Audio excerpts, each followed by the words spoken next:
infrastructure raises alarm as experts warn that targeting civilian systems could violate international law and endanger lives. Out journalist booed Trump at the Kennedy Center and then got removed by security. He raised concerns over free speech at federally funded cultural institutions. South Florida's Harvey Milk Gala honors changemakers with Lance Bass, Jessica Hawkins, and local voices advancing LGBTQ equality and visibility. Study finds unstable jobs worsen depression among LGBTQ adults, with transgender individuals mostly affected. The study highlights the need for equitable employment protections. India's new transgender law removes self-identification rights. It is drawing backlash from activists who warn of increased state control, exclusion, and privacy risks. All this important LGBTQ plus news and a whole lot more this evening on Queer News Tonight.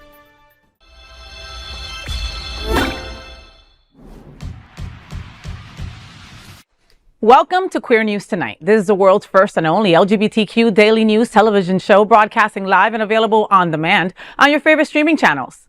Analytics company VidIQ has certified the Queer News Tonight YouTube channel as the world's most popular LGBTQ streaming news show. Our queer stories have reached more than 12 million views. We are proud that Queer News Tonight has more YouTube subscribers than any other LGBTQ brand in Florida. We thank you for watching and supporting our voice and our rainbow family. There is no other news program in the LGBTQ world like Queer News Tonight. That's right, boys. It is Monday, April 6th. We are live and literally out of the closet and into the headlines. So many of your important stories we will tell this evening on Queer News Tonight.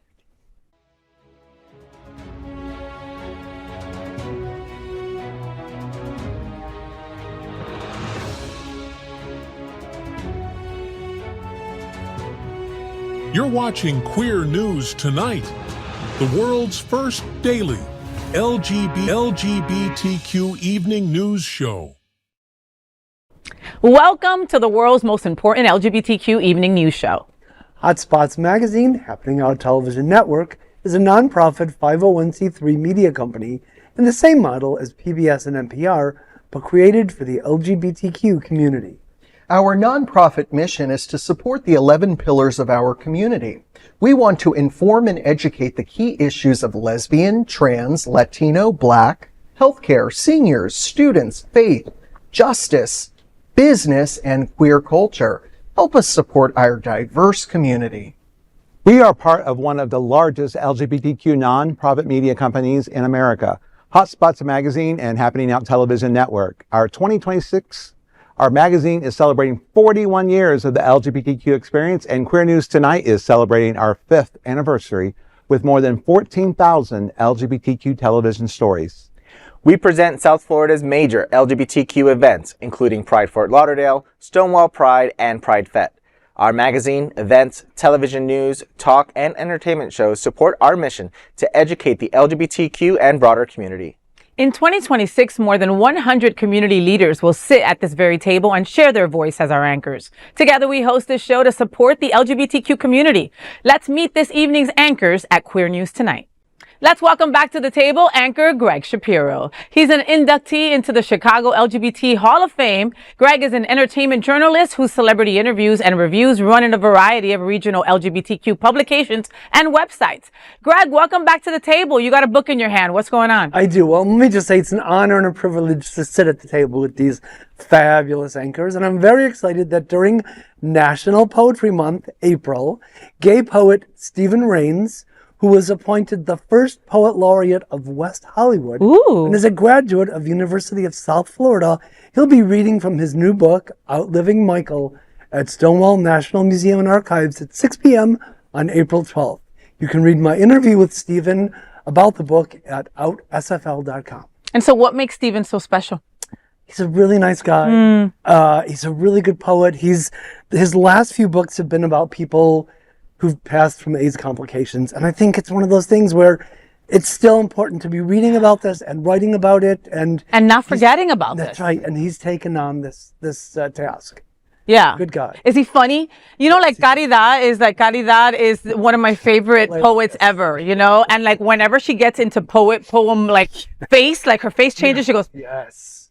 Yeah, very dramatic. And yes, very dramatic. And then she goes back to her fun Cuban self right after the last word. And you're like, wow, like it was a presentation. You know what I mean? Is he the same, a performance? Yes, he's very much the same way. Yeah. I love that. All right. All the details you can look for at Stonewall Museum. Archives, yes. All right. And thank you, Gregg, for being back at the table at Queer News Tonight. Let's welcome back to the table one of my favorite people, Mr. Brian Bender. Brian is a true South Florida local. He's an educator, a community leader, and a strong voice in education, history, and public policy. He teaches in Broward County Public Schools, holds a bachelor and master's degree in education and a postgraduate degree in leadership, and serves on the Fort Lauderdale Education Advisory Board. Welcome to the show, Brian. How do you find time to sit at our table with so much going on? Oh my goodness, if I told you that I lost my keys on the way here just because I was doing so much for the community, you wouldn't believe me, or maybe you would. And I just want to say thank you so much for having me here. I love being at the round table with you all, and I can't wait to talk about everything we're going to talk about tonight. I love that. Well, Brian, thank you so much for being back at the table at Queer News Tonight. Let's welcome my brother from another mother. He's Von Biggs. Von is a force. There, period. I could stop right there. Von is a force. And we're done. Von is a force in LGBTQ plus and HIV justice, using his skills as a national speaker, writer, and passionate HIV empowerment advocate. He pushes back against the stigma and complacency with unapologetic truth. Von is the Community Engagement Coordinator for Holy Cross Health, Executive Committee member for the National HIV Aging Advocacy Network, and a founding board member of Transgender. And in his spare time, he's here at our table. He's also part of Harmony Waves. He's also, he's a great dog parent. He's got regular kids too. I mean, I don't know where he finds the time. So, Von, you're going to be joining the Champions of Equality Gala in Miami Beach on May 2nd. And I hear that, it's going to be full of amazing, amazing things. Tell us what's happening out. I will be happy to, because you know what, it's gala season and I love a gala. But anyway, I'm honored to attend the Champions of Equality Gala on Saturday, May 2nd at the Lowe's Miami Beach Hotel. Representing Trans Ed alongside Francesca Diamore, one of my best friends, and our founding president and executive director as a founding board member, this evening is especially meaningful to me. The event begins at 6 p.m. reception, followed by dinner and awards at 7:30 p.m. and an after party at 10 p.m. This gala is more than a celebration. It's a call to action, bringing together advocates committed to protecting and advancing LGBTQ plus equality across South Florida. This year's honorees include Joe Falk, civic and political leadership Nicole Henry, entertainment advocate and ally Carol Coombs, community advocate. The event will be hosted by Louis Aguirre with a special guest host, Lindsay Alley. More details about this gala are available at save.lgbt. And I'm just excited. Again, I love a good gala, and why not? It's time to dress up and celebrate all that we've accomplished last year, this year, so far going forward for LGBTQ rights. Well, and the Save Gala is one of the most incredible galas of the year. They know what they're doing. They didn't just start doing galas last year. Right. You know what I mean? Right. Like, other people have taken a page out of the Save Gala for their galas now. Right. You know, their silent auction is always incredible, right? Me and Cal have gotten so many amazing things there, I can't even tell you. But then also their honorees are always such incredible, pivotal, needed people in our community. You know, Todd Del May is the head over there at Save. He gave me a call the other day because he was looking for a phone number of an entertainer that is, again, iconic, that they're trying to put up on that stage. Nicole Henry, she's a goddess, and her voice is like an angel came down and touched you and kissed you right there, and then it went away. Like, where's Nicole? You know, Carol Combs, that red hair, man. Carol Combs is just someone who has been a staple of our community for decades, and wherever you see her, you gasp, because you're just like, oh, I'm in the presence of iconic status, you know. Her advocacy is like just throughout. You can learn how to be a better human by just standing next to Carol for 10 minutes. Right. You know, I mean, and that's just a little bit sprinkles of like what you're going to see at this gala. So, I mean, like, wow. I can't wait. It's exciting. Yeah, she is the definition of a champion of equality, Carol. Right? I love her, yeah. Right? And past recipients have been Glenn Weinzimmer, who sits at this table all the time, and so many other folks that are so deserving of it. So thank you for reminding us about the Save Gala, all right? And thank you for being back at the table with us. Love you, Von, at Queer News Tonight. Yes, look at that smile. Let's welcome Jason Nunez back to the table. Yes, I think he had a little bit of fun at Lauderdale Tropical Bear Week. I'll leave it at that. Grr. We'll say that the beach was yesterday. Grr. So Jason is a trailblazing leader. Okay, he's a passionate entrepreneur and fierce advocate for equality. He's the CEO of Go Digital Hero, a fractional COO enterprise. Jason is also the director of programming at the Miami-Dade LGBTQ+ and Allied Chamber of Commerce. And he serves on the board of directors of Flockfest and PFLAG Fort Lauderdale. So Jason, MDGLCC Pride Mega Mixer comes to Miami Beach, and it's here tomorrow. We've been talking about this for a while. I'm so excited that it's finally here. Tomorrow, April 7th. Tell us what's happening out. All right, so South Florida is set to welcome the Pride Mega Mixer by the Miami LGBTQ+ and Allied Chamber of Commerce. This event will take place tomorrow, Tuesday, April 7th, from 6 p.m. to 2 a.m. Yes, 6 p.m. to 2 a.m. on a school night. Held at 430 Lincoln Road in Miami Beach. The night will bring back the vibes of the legendary Score nightclub, featuring beats by DJ Gil Rodriguez. Guests can expect cocktails, networking, an electric atmosphere filled with professionals, business leaders, and community influencers. The event benefits Miami Beach Pride, with proceeds supporting one of the nation's most impactful Pride celebrations. To register, visit mdglcc.com. So I am super excited about this. Tomorrow is finally here. We've been talking about this for weeks. We've also offered lots of coupon codes. QNT still valid for you, the viewers. Get a discount to the ticket. Get a discount to the mixer. We have just confirmed Yoli Mayor will be debuting one of her most recent records. And then we also have Commissioner Alexander Fernandez, who will be there giving us some more comments, remarks. Just the entire Score nightclub vibe is going to be recreated at 430 Lincoln Road. I don't know what Score was. I'm too young for that, but no, you're not. Just to remind you, just to let you know, as someone that was at Score, trust, bitch, you are not too young for Score. Those are some fighting words, I'm just saying. I think you need a sticker. I need a sticker. Sticker for that. But no, I mean, we're really excited, and more important, this is one of those events where it has an impact. Every dollar that you shed, whether it's for an apple juice, a Gatorade, the ticket to go in, buying a fan, buying tickets to actual Pride, it all benefits Miami Beach Pride. Yeah. And we need to take pride in our community, especially now with all the funding cuts. So this is I'm super proud of this mega mixture. As you should be. Well, and Score was one of those places that you'll never forget, right? And I'm the second that you had told me about this event, I was so excited because of DJ Gil, right? Because he was there, right? Yeah. And he was spinning during that time. And like my first thought is like, wow, Trump didn't exist back then as our president. And that's how I'm going to go into this party. Like, wow, like during this time, there was no Trump how he is now, so it's going to be it's undeniably, it's going to be a great kickoff to Miami Beach Pride. Like you said, so many funding cuts, and we've got to support wherever possible. And look at us being out late on a school night. 2 a.m. Woo, yes, that means I need my nap at 7 p.m. and then I'll be ready to go. Right? Don't laugh because you're doing the same thing at home. They're like, yeah, we'll be there. Right. Well, we can't wait. It's going to be fantastic. And thank you to the Chamber for being a part of it and bringing it to us. So that's going to be awesome. Is there can we still use QNT as a code? Yeah, so use QNT at the checkout and you'll get a discount on your ticket for tomorrow. Okay. Fantabulous. And Queer News Tonight looks forward to seeing you at the MDGLCC Pride Mega Mixer tomorrow, April 7th. And of course, let's welcome tonight's lead anchor, FayWhat. She is a legendary events host, television and radio personality, and the host of Hotspots Happening Out's The FayWhat Show. Faye, Wilton's Women's Week Out Loud, Women's Voices Live takes the stage on April 29th. Tell us what's happening out. Yes, Wilton Women's Week is here. Ow! Yes, ladies, that was the call, all right?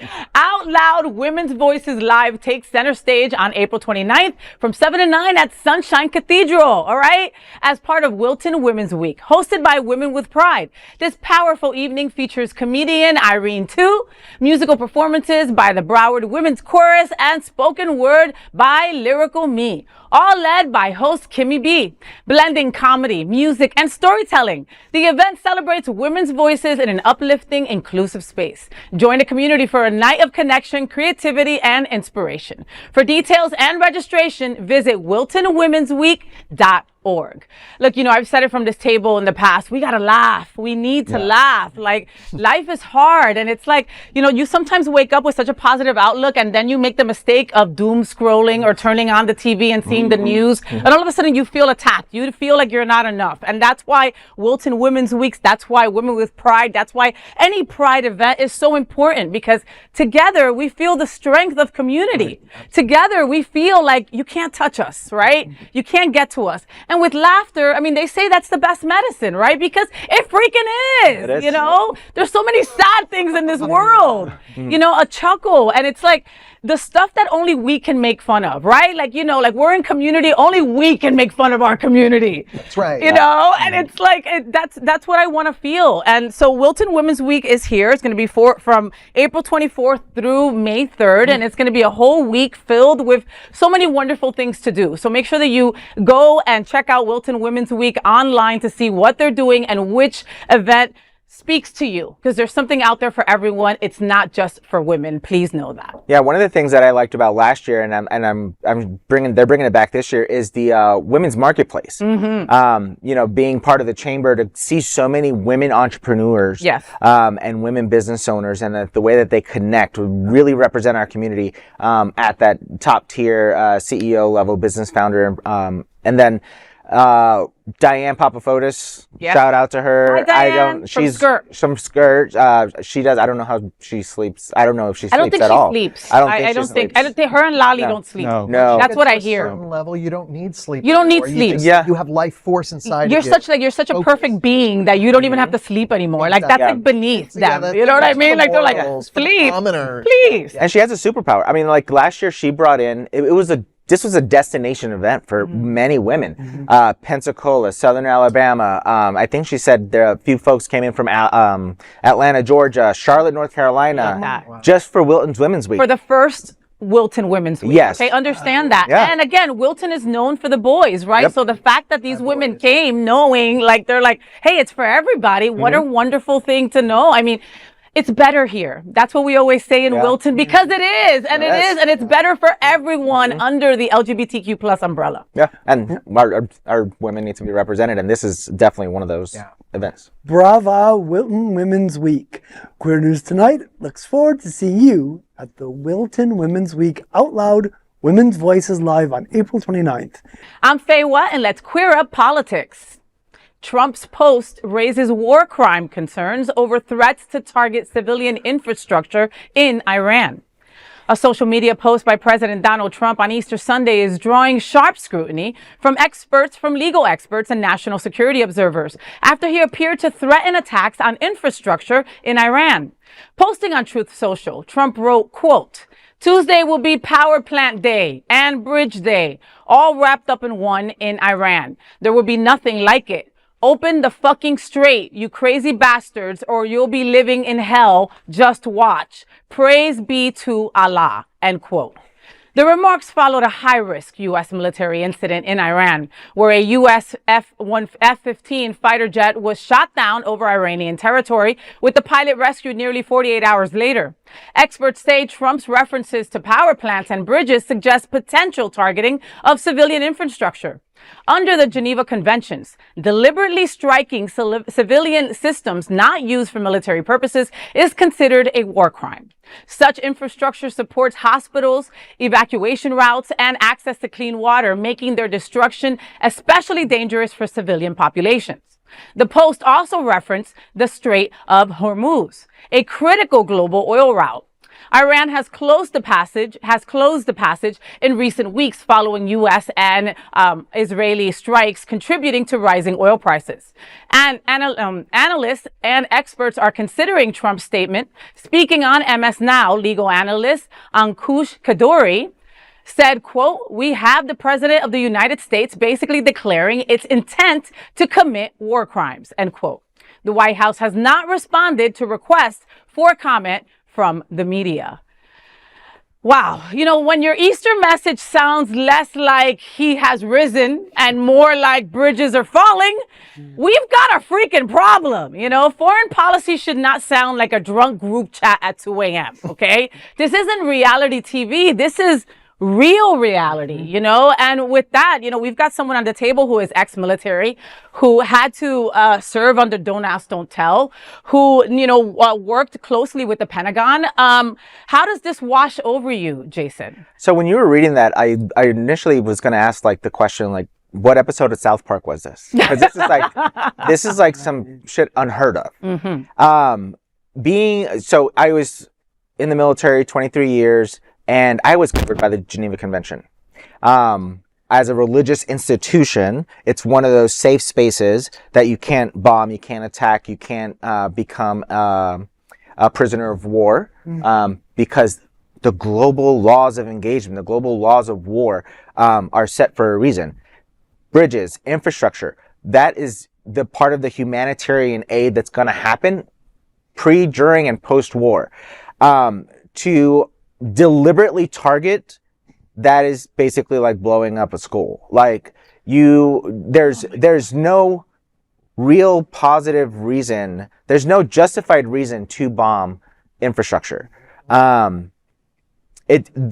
know, they teach us about targeting in NCO Academy, Non-Commissioned Officer Academy, and literally they stress the rules of engagement, Geneva Convention. And when they talk about targeting, like, we can be court-martialed, we can be imprisoned for life if we, the United States military, takes action on any of these international safe spaces under the Geneva Convention. So when I saw that message, it took me back to my time in Afghanistan and how, you know, you can't control the enemy on what they do, but you can control what the U.S. does. And for the President of the United States to say that, I cringed for every military member that's currently serving in uniform and those who are headed to basic training, that this is what they're going to be serving under for the next few years. And it's truly a disgrace to the uniform and to our country. Those poor kids, you know, because they're kids in comparison to our age at this point, and they're kids going into this, and it's just, it's heartbreaking. Brian, what do you think, baby? Well, I just think, you know, those straits, they're always doing something to us gays, because that Strait of Hormuz is really, you know, fouling us up in terms of, you know, oil prices. I understand kind of the skewed logic of wanting, you know, to bomb things in order to get what you want, but you don't make a drunk tweet at 2 o'clock in the morning, or an Alzheimer's tweet, a sundowning tweet at 2 in the morning. A sundowning tweet at 2 in the morning, you know, because, you know, the next thing he does is then he talks about somebody he doesn't like. It's completely, you know, stream of consciousness, train of thought. And I'm just so sorry for the people that are going to be affected negatively, our men and women in uniform, and the people in Iran that are going to suffer the consequences of our administration. Or us, like, you know, I just paid $80 to fill my gas tank. $80, boys. Greg, what are you thinking? Well, you know, in addition to being a pedophile and a pathological liar who lives in fear of being sent to prison for his various misdeeds, you know, demented Kenkels McTacotids is also a war criminal. He is a war criminal who thinks that rules don't apply to him, and now that he's teamed up with Miss Hegseth, you know, he's running out of steam by the minute, and his downfall will be celebrated for generations to come. I'm not saying I disagree with anything, but all views expressed at this panel are solely those of the commentator who made them. I'm going to go a little. Don't worry, that comes up at the end with the credits. Perfect. On purpose. Okay, thank you. And there is no other, even though I agree with Greg 100%. You can put that at the end of the credits if you want to. I'm Gregg Shapiro, and let's clear up the USA View. Gay journalist detained after booing Trump at Kennedy Center during Chicago opening. According to the Washington Blade, out journalist Eugene Ramirez was attending the opening night of Chicago in Washington, D.C. at the Kennedy Center with friends when Trump and First Lady Melania Trump appeared in a balcony box. Ramirez says he responded with boos and a thumbs down gesture. The Associated Press reports the audience reaction was mixed, with some boos drowned out by louder cheers. Moments later, Ramirez says security escorted him from his seat. Ramirez recalled a security official telling him, quote, "They don't want booing," end quote. He says he was held in a separate area until the house lights dimmed, then allowed to return. He was not arrested or charged. Ramirez, a former national television journalist, said he spoke out due to professional instinct. Quote, "Journalism is a vocation, not just a job. The Kennedy Center is a federally funded cultural institution, and being questioned about speech related to the president in that setting felt like something the public should know about. It was very clearly about protection, whether protecting the president from visible dissent or his image before the media present," end quote. Neither the Kennedy Center nor the White House responded to the media requests for comment. The incident comes amid broader changes at the Kennedy Center under Trump, including canceled performances, artist withdrawals, and declining ticket sales. It's come to this. If you boo the orange malignancy, you are removed from your seat because, quote, "they don't want booing," end quote. Fingers crossed that Melania found some inspiration in the Cell Block Tango number. He had it coming, you know. Oh my God. It's pretty bad when the arts are now where you can't fully express yourself in the arts because they're attacking it. The Kennedy Center was such a staple. I remember living in DC for so many years. I remember just going to happy hours. Just going to happy hours in the grand lobby. It's just a beautiful building. Gorgeous. Gorgeous. The events they would have there. So many inclusive events. First time events. Like they opened up their doors to the schools, to all of our international visitors. The Kennedy Awards was always a highlight of my years in DC. And so many, LGBTQ people were always given, this incredible award every single year. I mean, the honors was a rainbow. Yeah. That. So. It's a national treasure. It's a national patrimony that we have in this country. So for it to be politicized the way that it has been, it's shocking. And, well, he's ruined it. He's taken the name away. It's going to be called Trump. They're closing it down for 2 years. What's going to happen in that time, right? To renovate it, supposedly. I mean, this was a trusted, safe space. And now it's turned into this, And this Ramirez guy, you're brown. Okay, you're a Latino. Okay, of course, you would have said hi. They would have thrown your ass out anyway. I mean, my wife is a firm believer that we're all on this list. And it's just a matter of time before we get wrangled up. Okay, so I hate when she's right, but I'm just saying, it's scary times. It's literally just for dissent to the president. It really sounds like we're turning into North Korea. Yeah. Yeah. Yeah, we're all going to have a picture of Trump in our home that we have to, pray to every single day, like Kim Jong-un. And be inferior supreme leader. They have a radio in North Korea. If you're lucky enough to get one of those condos in Pyongyang, you're part of the elite. And they have a system there where you cannot turn the volume down and you're constantly hearing propaganda. Yeah, right. And people just live with it and they tune it out or they don't and they memorize it. That might happen here. And that might happen here. Especially, look, folks, that's why you've got to support entities like Queer News Tonight, right? Because all the regular TV is all going to be owned by one person, and they're all going to make sure that you hear and see what they want you to hear and see. Oh my God, I sound like my wife. Oh, well. I'm Brian Bender, and let's queer up South Florida and Florida. Harvey Milk Gala Grand Prix Edition honors LGBTQ leaders through motorsport. The Harvey Milk Gala Grand Prix Edition is set for April 30th at the Seminole Hard Rock Hotel and Casino in Hollywood, bringing national attention to LGBTQ+ advocacy and inclusion. Hosted by the Harvey Milk Foundation and Racing Pride, the annual event highlights individuals making a transformational impact while promoting acceptance and equality. The gala also marks the kickoff of Harvey Milk Day events across the United States and supports the foundation's ongoing work. ABC anchor J.C. Birch will be the host this year, and our house brings one-of-a-kind entertainment to the gala. This year's medal recipients include Aston Martin F1 driver Jessica Hawkins, Lance Bass, the director of Heated Rivalry, and, FayWhat. So Faye, you're going to be there. How exciting. Lance Bass, can you just get really close for me? God. That's so exciting. Listen to me, okay? I don't want to brag, but if you're getting an award in a room with Lance Bass and a race car driver, you're either doing something very right or you crashed a very fancy party. All right. Either way, I will be there. You know what I mean? Like, I'm all about it. Like Jessica Hawkins. I mean, come on. What a great representation.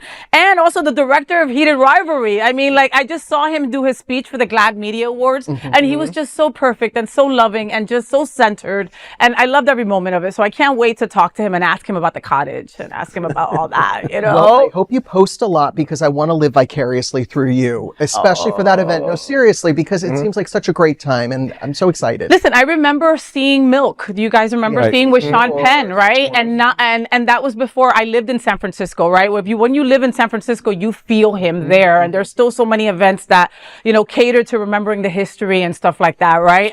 But before I saw Sean Penn in that role, I didn't know too much about it. And first of all, Sean Penn did a great job as, you know, playing Harvey Milk, and just hearing the history and this man being the first out politician. You know what I mean? Now we have that everywhere, like nothing, right? And we're so appreciative of our commissioners now, but back then it was just like a bigger thing, you know? It was huge. So for Harvey, his nephew, to call me, right? And go, I thought maybe he needed an entertainer's number or something. I was like, hello, is this FayWhat? I'm like, yes, who's this? This is Harvey Milk. I'm like, this is Stuart Milk. Excuse me. This is Stuart Milk. And I'm like, yes, hi. Like, these Stuart Milk? Right? And he goes, there's only one. I also recommend The Times of Harvey Milk, which is an amazing documentary that will also tell you everything you need to know. And I think that every day should be Harvey Milk Day. Yeah. Well, milk is good for the body, and it's good for the bones, and it's good for society. Thank you, Harvey Milk, for everything that you did. Wherever you are, I hope you're listening. Right? So, Faye, when you need that +2, you know, you need a gay boy probably to get that gown and straight and the hair all together. I'll carry your bag. Hair and makeup. Right? You need an assistant? Oh, well, and they're still talking to the cast of Heated Rivalry to see who comes with the director. Comes with the director. I can carry your bag. Yeah, you'll be in my bag. Faye, why are you bringing a trunk? You're not even hosting. Oh, no reason. No reason. Damn it. What did he eat? Nothing. I'm Von Biggs, and let's queer up health. Job instability is quietly undermining LGBTQ mental health. A new study published in the June 2026 in the Lancet Regional Health, Americas is shining a spotlight on something many LGBTQ people already know firsthand. The research analyzed data from 3,354 participants in the Pride study, a national longitudinal cohort of sexual and gender minority adults between 2021 and 2023. Participants were grouped by employment type and income security, ranging from standard secure income roles to unemployment. What researchers found was a clear and troubling pattern. According to the authors, quote, poor employment quality was associated with higher levels of depressive symptoms, end quote, even after accounting for other life stressors. In other words, this is not just about job satisfaction, it is about mental health. The study found that LGBTQ plus adults working in insecure, unstable, or low-quality jobs experienced significantly higher rates of depression than those in stable, secure employment. The study also found disparities within the queer community. Transgender and gender diverse participants reported consistently higher levels of depression symptoms than cisgender sexual minority participants across all employment categories. The study concludes that improving job quality and reducing unemployment could help lower depression rates among LGBTQ workers and calls for more inclusive labor and health research moving forward. This matters here in Florida and across the country. You know, we've talked about mental health and therapy, and we've had a story last week about how this is impacting, you know, our doctors, our healthcare systems, our healthcare workers as well, because of everything going on in the country with LGBTQ rights. You think about, you know, everything that the Human Rights Campaign has done to work with organizations to help improve health equality across the board, and all that's coming into question. Of course, it's going to put a lot of people in stressors way beyond what everyday life is like now, even if you don't include LGBTQ in the mix. Right. And I mean, and I know that, like, while you were reading that, like, some people were probably like, were like, duh, right? But I mean, these studies still need to happen. We still need to know these things, right? To remind people, right? I mean, you know, breaking news, being broke is depressing. Right. You know what I mean? It's not groundbreaking, but it's the truth. We're just like everybody else, and they're always trying to single us out and make us different, like we're aliens or, you know, something they need to study. Everybody is sad if they don't have money. Everybody is sad if they're not in a welcoming environment. Even if they just have drama between people at work, you know. A lot of people are in the closet at work. I mean, I can go on and on as to stressors that make, you know, getting a livable wage not livable sometimes. Right. I remember this reminds me to an article that I had written last year, and more so specifically for our LGBT community. Our bartenders, our dancers, our hosts, our servers, those are all part of our LGBT community, and most are the low income work. We need to support them and pay them accordingly and support their mental health that way. You know, some of us have jobs at banks, at chambers, at hospitals, and we get that steady paycheck. Hosting an event is not easy. No. Yeah. There's a lot of prep. There's a lot of that goes into it. You know, dancers, don't get me wrong. Galliano is hot at Alibi wherever he dances. Yes, he is. All the clothes that he doesn't wear. I mean, it's great, but that's his job. Right. Like that's an employment. And when we don't tip, when we don't acknowledge their work, their skills, value. their Or try industry, to get their services for free. or try to get their which services happens for to free. us all the time. You know, we as an LGBT community can start helping our own to avoid and try to at least remove some of that mental health issues, symptoms, and we can support them. what a great point. Thank you so much, Jason, for saying that, because honestly, you know, stability, right? Yeah. Just stability is mental health, you know, and a lot of us in LGBTQ don't have that because we're freelancing, hustling, gig working, and just trying to survive and thrive to pay our bills, you know. Equality also means economic stability and not just rainbow logos in June, you know. And they're pretty, but it's not enough. Yeah. You can't eat a rainbow. You have to eat like real food. Yeah. Lucky Charms? Lucky Charms. That's Skittles. I was going I all love different me some ways. Lucky Charms. What? Am I the only one? I still have them in I my love cupboard. it too. I mean, I know it's not good for you. They make but the ones with the big marshmallows now. Delish. Oh, yeah. Greg, and they make them vegan. They Make them vegan. Do they? Okay, I forgot. I had this argument with Greg before about marshmallows. It's a thing. We'll talk about it some other time. I'm Jason Nunez, and let's queer up the worldview. India's transgender rights amendment sparks nationwide protest and raises global concerns. The largest democracy in the world is drawing sharp criticism from activists, opposition leaders, and global human rights groups for its latest amendment to transgender rights law. There are growing concerns over identity, dignity, and state control. India's parliament recently passed the Transgender Persons Protection of Rights Amendment Bill 2026, and it has received presidential assent, making it law. The legislation changes how transgender people are legally recognized, removing the right to self-identify, which was upheld by India's Supreme Court in its landmark 2014 ruling. The government says the move will help better target welfare benefits and protect those facing extreme and oppressive discrimination. But critics argue the law narrows the definition of transgender identity and introduces mandatory certification through medical boards and district authorities.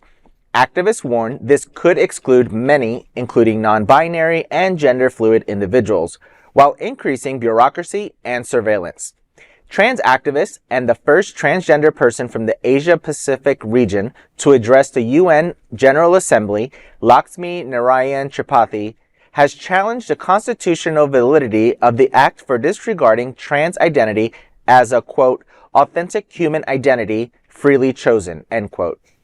International watchdog Amnesty International called the law a serious setback for human rights, warning it deepens state intrusion and shifts identity from personal autonomy to state control. The amendment also raises privacy concerns, allowing sensitive medical data to be shared with authorities. Legal experts and a Supreme Court-appointed panel have cautioned the law may conflict with constitutional protections. On one hand, the queer community of India witnessed Dr. Manaka Guruswamy getting elected as the first openly queer person to serve as a member of the Parliament of India. It saw an openly gay politician, Anish Gawande, gaining popularity, and it saw the rise of trans celebrities in the entertainment industry.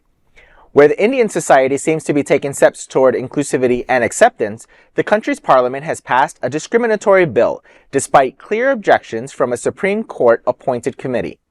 The nation appears to be taking 2 steps forward and 1 step back. Our team in India is keeping a close eye on the latest developments in this story. It is. Where do you begin? Where do you begin?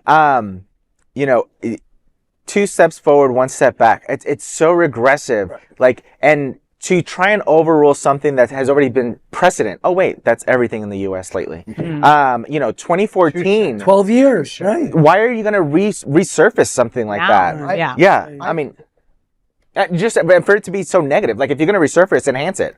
Don't try to override it. Narendra Modi, the leader of India, is very much a right-winger, very much in the vein of Donald Trump. And in order for these countries, these foreign countries, to do business with the United States, I believe it was the State Department put out directives that said that you have to come more in line with the way that we view things. You got to kiss the ring, basically, so you can. This might be their way of currying favor with the United States. That sounds about right. And it's awful because it does increase surveillance. It does, create more barriers and hurdles. They have a whole caste system there. There's going to be people that are at the lower end of the caste system that might not be able to access certain gender affirming doctors that will certify their gender for them. So it's a terrible situation that they're in. Well, and I think a couple months ago or a couple years ago, Greg, you tell me if I'm wrong, we were telling a story about positivity about over there in India and that they were, that they were laying the way. And I was like, wow, look at us so behind, right? And then in a moment's notice, that could be taken away. Well, like just because you got to kiss the ring and be part of the Trump crew. Like 2 steps forward, 1 step back. And yet it's another place where trans safe spaces are disappearing. It's like, where do you go? Where will you go? But you want to erase trans folks. They're not going to go anywhere. They are still trans. They are still who they are. Right.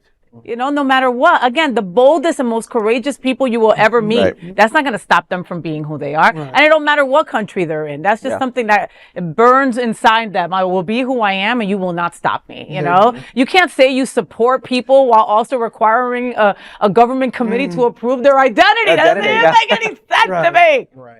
Medical board. They're just going to live in shittier conditions, in their country. They're going to still be who they are. They're just not going to have any of the legal protections that they once somewhat enjoyed. So it's terrible. Wow. Well, like Rosie said the other night, when she had the Trans Day Visibility, she was talking about they can erase us, they can kill us all, but guess what? We will come back. That's right. Because it's part of nature. It's part of, life. It's part of the evolution of humanity, right?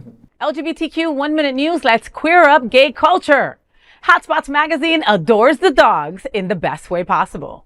Our Hotspots Happening Out LGBTQ lifestyle magazine Hotspots is back with a feature on over 25 LGBTQ owned and affirming pet care businesses across South Florida, spotlighting everything from grooming to veterinary care. From trusted dog walkers to full-service animal hospitals, these businesses create safe, welcoming spaces for both pets and their humans. The feature highlights community favorites and essential services that keep tails wagging and support inclusive local economies. It's a celebration of care, connection, and chosen family, furry friends included. This feature story and many more are included in your free copy of the upcoming issue of Hotspots magazine on stands this Thursday, April 9th. I love Hotspots, and when they do things like this, I'm always so excited about it, right? And I mean, again, mostly everybody at this table is a dog lover or a dog owner, and for a lot of us, we don't have children. Thank goodness. I hate those. But we have dogs. We have pets. Pets are our children and we treat them as such. We talk to them as such. They go to the vet before we go to the doctor sometimes. I mean, I've changed Padme's food at least 4 times this year because she's a finicky little Cuban bitch, and that is how we, and in Hotspot spotlighting places like this, we're able to use places that support us. I'm constantly saying that we've got to help those mom and pop places, those small places, I don't just trust anybody to take care of my dogs when I'm out of town, right? Person has to be vetted. I check their background. I check their social media. You know what I mean? And Hotspots is already doing the work for you. I mean, that's wonderful right there. Well, as someone who has had dogs in my life since childhood, including current diva dog Coco, ruling the roost as she does, I believe firmly that dog is my co-pilot. Oh, that's so cute. And dog is God backwards. Mm-hmm. Oh. I got it. Jason? I'm just excited that Hotspots is including another segment of our LGBT community with the puppies. Because, some humans have humans as puppies too. Oh, yeah. And they need to be cared for as well. That's a whole conversation right there. Yeah. Are you putting out an ad right now?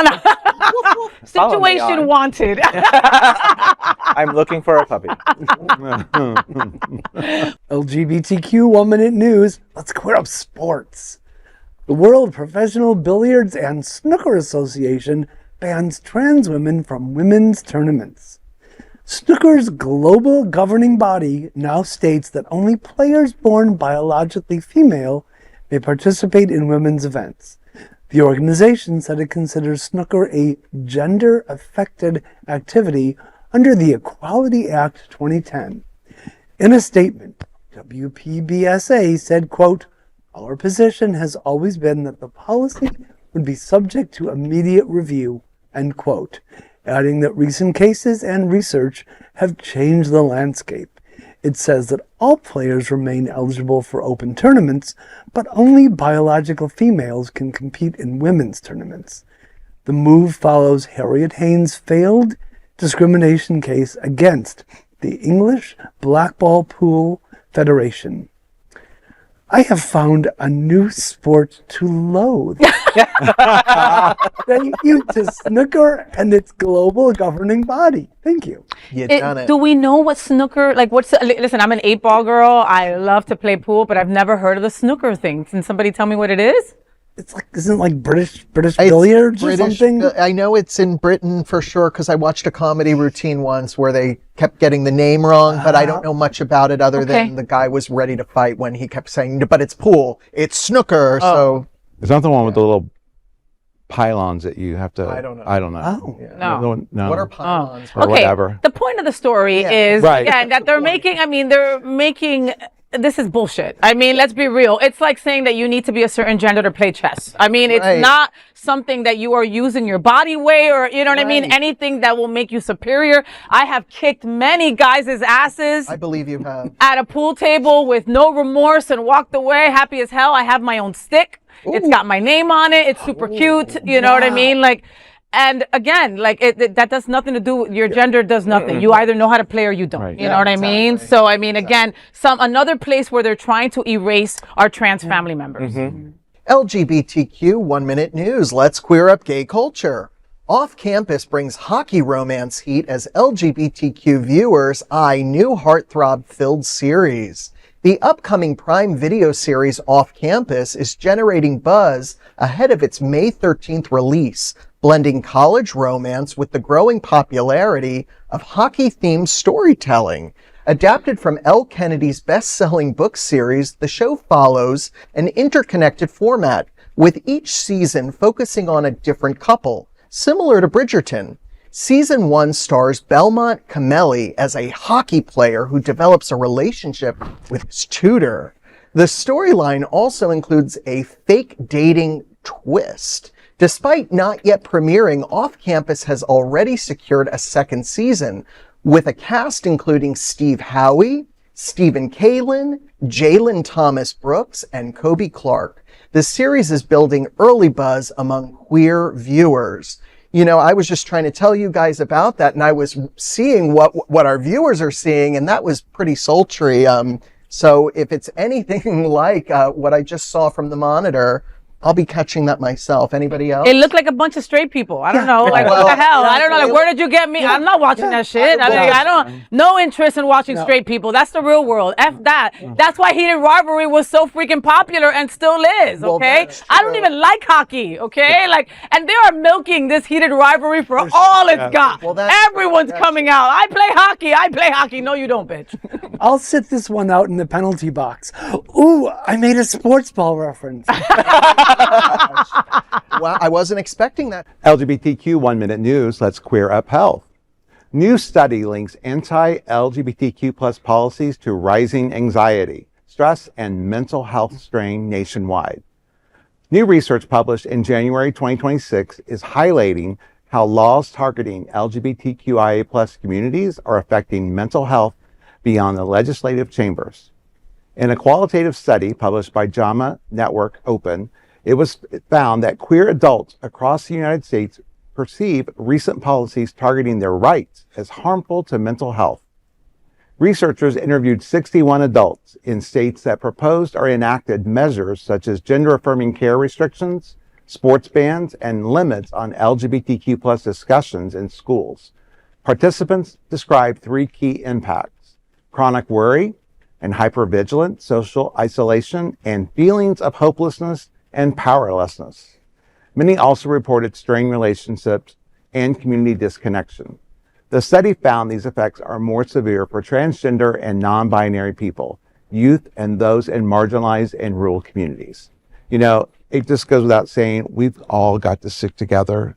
We've got to knock down these pylons of between our letters, and we've got to all come together and support one another, because there are people that are feeling isolated. You got older gay population that are becoming isolated. You got younger ones that don't know what's going to happen to them. You have people that in their workforce don't know, do I have a job because I'm gay? Do I go back into the closet now? You know, so those many type of jobs things have been cut, right? You know, so we've done enough stories on, you know, mental health in our communities, and it's so needed, and it still continues to be needed. We have to keep those legislative chambers they mentioned in mind, because elections are coming up, and we have to just elect those assholes out of office. New blood, new people who like us, and people who like us. that part. LGBTQ 1-minute news, let's queer up entertainment.